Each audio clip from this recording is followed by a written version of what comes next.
Welcome to Empowering Innovators, where we talk about disruption and innovation, this time with Ilja Linnemeijer, the CDO of PwC. Welcome, Ilja. Thank you, Patrick. Nice to be here.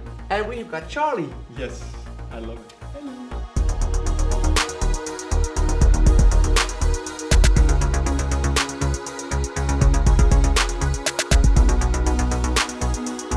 Ilja, you've just been promoted to the CDO of PwC. Why does PwC need a Chief Digital Officer? I think what we see is digital is very important. I mean, what we see, the outside world is getting more digitized, it's getting more complex, and that sort of means that we need to move with the times as well. And we think it's really important that we do that in a structured way and that there is sufficient leadership on this digital development, and that's why we created this role. Right. And you've been involved in the ecosystem of startups and digital for some time. Yes. What was the main reason that you said, yes, I would like to take this challenge on and be the person that drives digital forward within the company?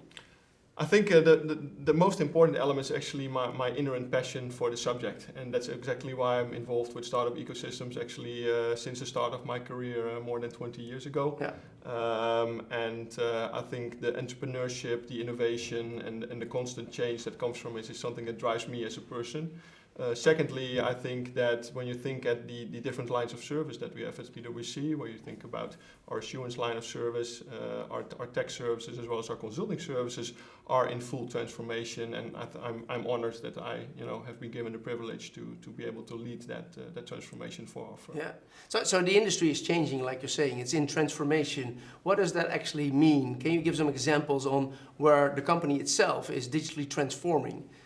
Yeah, we look at digital transformation actually in 3 layers. So the first layer is actually the type of services that we render. So one of the things, and when you go back to our purpose around building trust in society and solving important problems, trust is an important element in the digital world, and there are a lot of important problems actually coming in this digital world. So the first element is really about the type of services that we render to our clients in that area, and we see that the demands in that area are rapidly changing. So we need to develop new sorts of services by ourselves, together with our partners. We have big tech alliance partners and the ecosystem, like for instance what we do with Startup Bootcamp and InnoLeaps.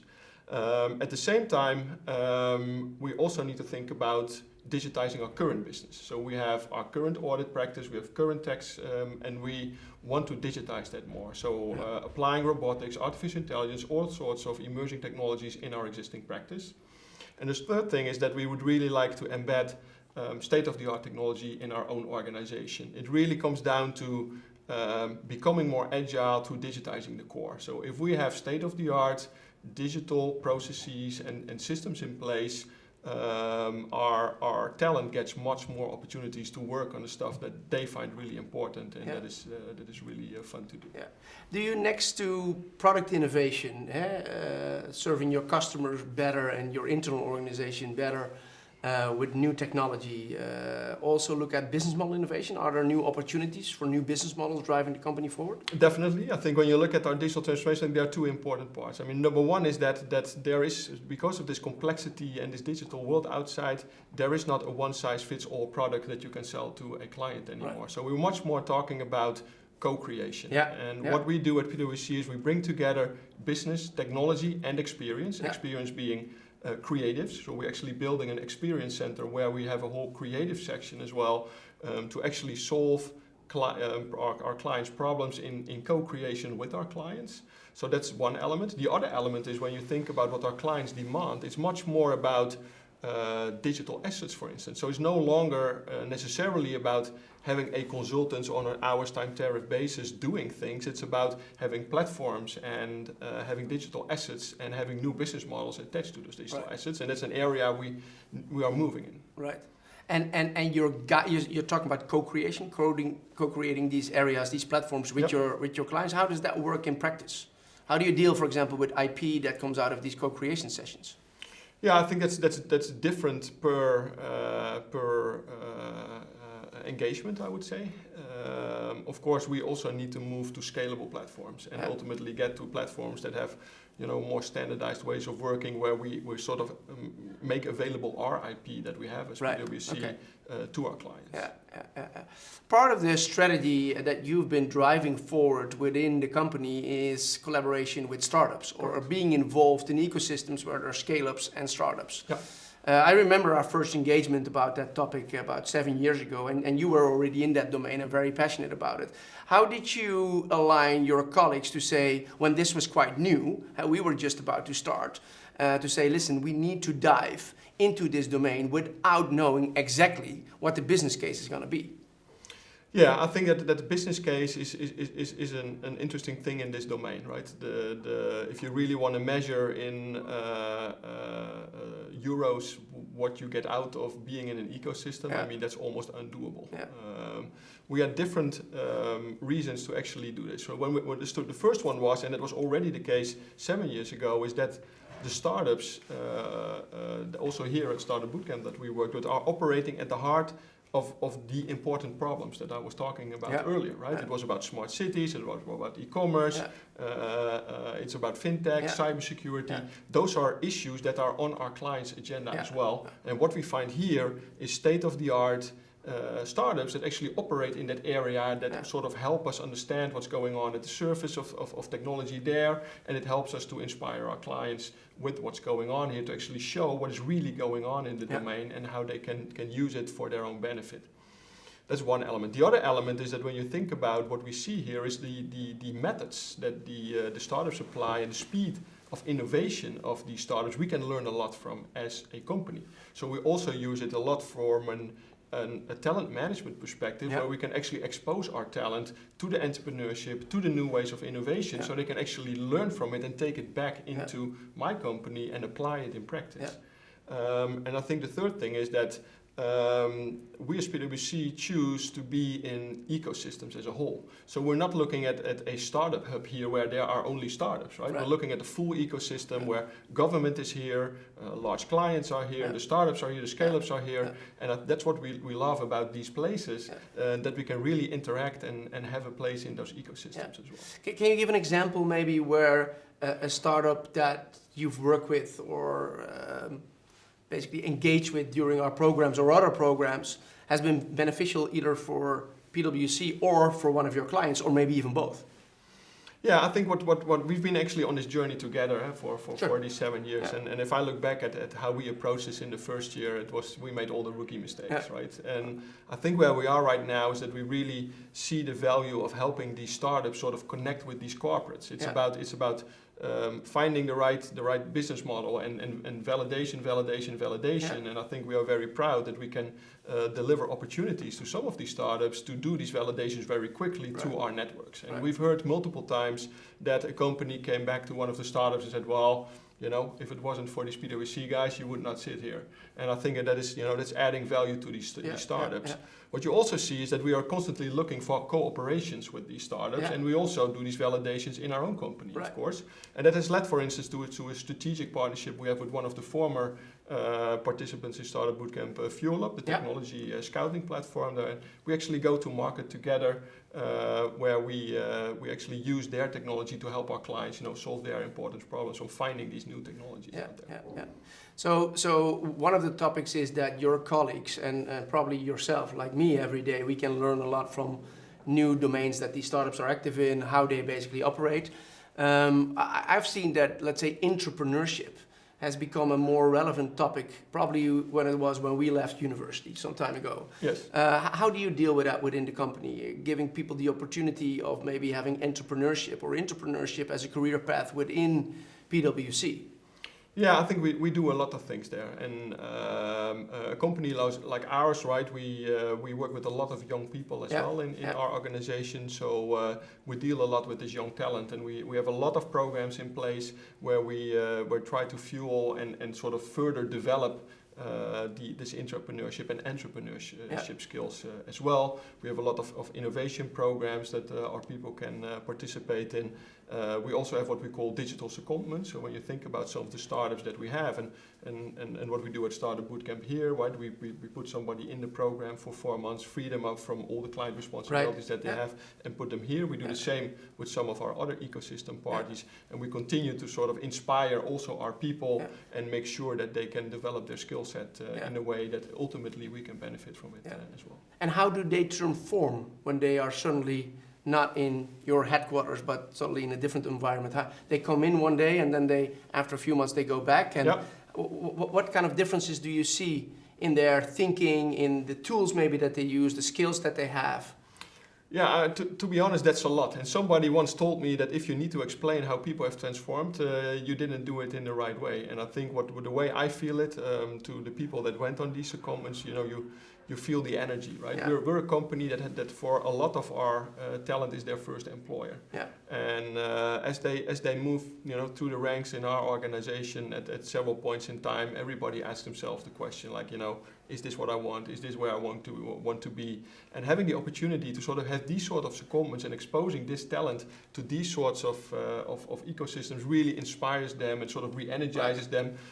It also confirms some of them in the choice to be with a company like ours, and they want to stay there. Yeah. And what you see, it's a big confidence builder for them because they learn new skills and they see in the way that they can actually operate it. What we also see is the networks are getting much bigger for them. Yeah. And what I find great is we take people out of specific departments that they may have grown up on within PwC, and by doing, for instance, an entrepreneurship at any of our ecosystem partners, they get exposure to the full firm. So they learn much more actually what we do as a company by doing such a secondment, and they learn new people within our company, and they suddenly find out what other stuff we do within PwC, which make them better advisors to our clients when they come back. Right. So Ilja, let's jump shortly to FinTech. Obviously a domain where you, with your background and where you're going as a company, are very active in. What are the top trends that you're seeing there happening that are relevant for the industry and for PwC as a company? Yeah, I think FinTech is very broad in my mind. So when you look at FinTech in general, we can talk about what it means for banks, you can talk about what it means for insurers, you can talk about what it means for audit firms. I think for me, FinTech is a lot about trust. And when it comes to trust, it's about trust in the financial system itself. Yeah. So you can think about blockchain and what's going on around blockchain and what it means for companies, but also for control mechanisms on companies and the governance of companies. You see a lot of change there over the last years. Do you see real user cases already in that domain? I see quite some use cases also for blockchain technology. I mean, it's in pockets of companies where the technology itself is very useful for the goals of what you want to use it for. I think that the economic system as a whole is still anchored in maybe old economy parts, right? I mean, the system function of a bank is not going to change overnight. No. And I think in that case that blockchain will probably develop further. Maybe it will not be called blockchain anymore. Maybe there will be a new iteration of the blockchain but it's called something else, and it will further develop into the future and sort of gradually makes its way. I think that there's the way I see it is that FinTech is not necessarily disrupting an industry in one go, as we may have seen it maybe in the past with the Ubers and the Airbnbs of this world, but gradually it takes more and more and more. Also fueled by new demands that millennials, for instance, have, right? I have difficulty explaining to my children that it takes a day to transfer money to them from my bank account to theirs. They don't understand. No, why? I mean, yeah, but that's in the business model of the bank, right? At this point in time. At this point of time. It's not that that's technology-wise not feasible no, but to have it within 1 second. I agree. What is not to underestimate is that we've been grown up to sort of almost accept that fact. That's it. That's for true. us, it's sort of a normal. And the generation that is now coming and is actually having the purchasing power is now going to go back and say, well, I don't accept this anymore. Because if I transfer a Bitcoin to you or whatever, or Neo, you have it within a second, right? Yeah. Yeah. And I think all Those those trends will are- accelerate some of these developments in the coming years. And Yeah. I think the whole of shift in demand coming from that might be a little bit underestimated at this point. Yeah. Cool. If you look PwC as a company that is like any other company out there, finding the right talent to bring the company to the next level, basically. Mm-hmm. How do you think the company is being perceived by talent out there currently? And are the things that we're doing together helping on the employer branding side as well? I think so. To answer your last question, when we start with your first question, I mean we because of what I just explained about bringing technology and experience and business together, we as a company are really looking for completely different types of talent. Yeah. And for us, it's tough actually to position ourselves in those areas, because for a top talent creative, we may not be the first choice at this point in time, right? And we're working really hard on explaining actually also to the outside world what we are doing. So with building our experience center and all that sort of stuff, we're building a creative team, a top-notch creative team. We have some great creative people working there, and we're building the teams from there to actually change our positioning in that field. The same goes for technology. We're looking for completely different backgrounds that we may use in the past, right? Data scientists, we look about mathematicians, artificial intelligence, everything. And for some of them, we're not the obvious choice. Right. And also there, we position ourselves in the market now, and the things we do together and the digital things we do.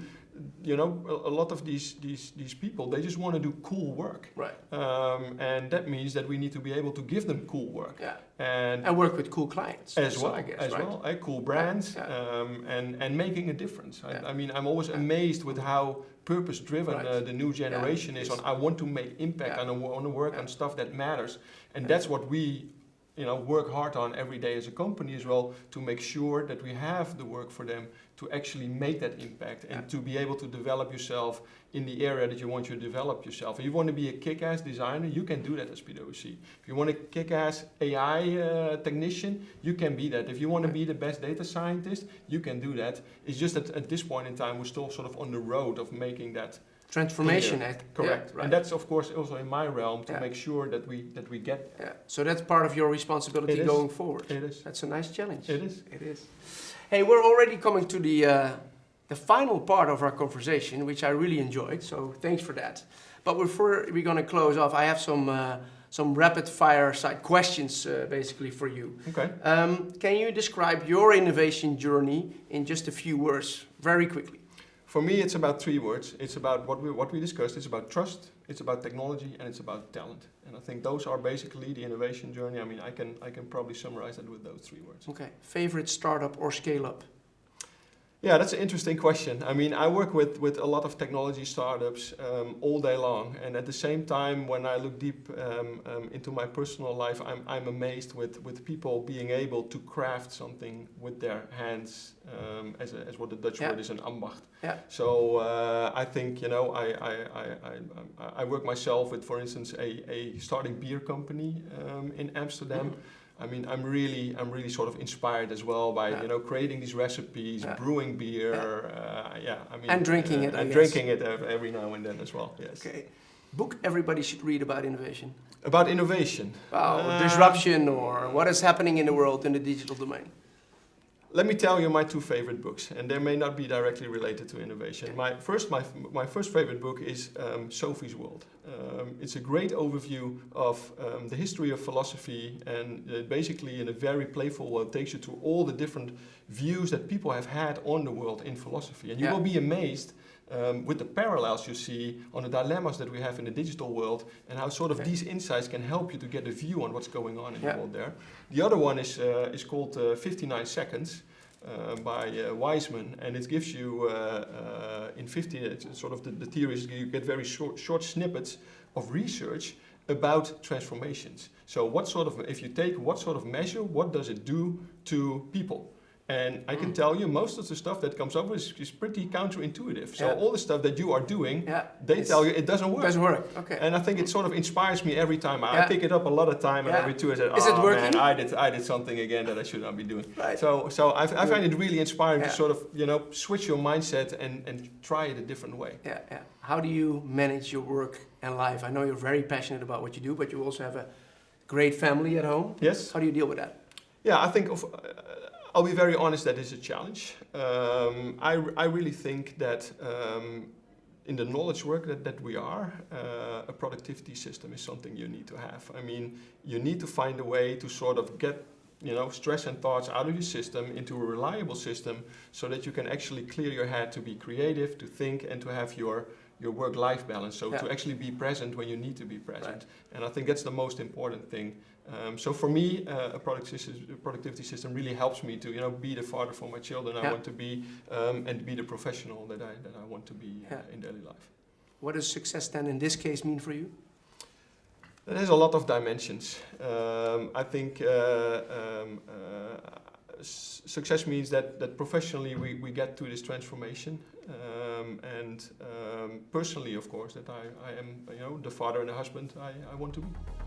So managing your work-life balance, and in your life you probably also you love reading, you just explained, and I've got I think a very interesting, a very relevant book for you to read for the next holiday season. It's called Life, written by Bibian Meltu, who is a Paralympic gold medalist winner multiple times, and she had some really serious challenges in her life. It's one of the books that I just read in under 48 hours because it's very inspirational.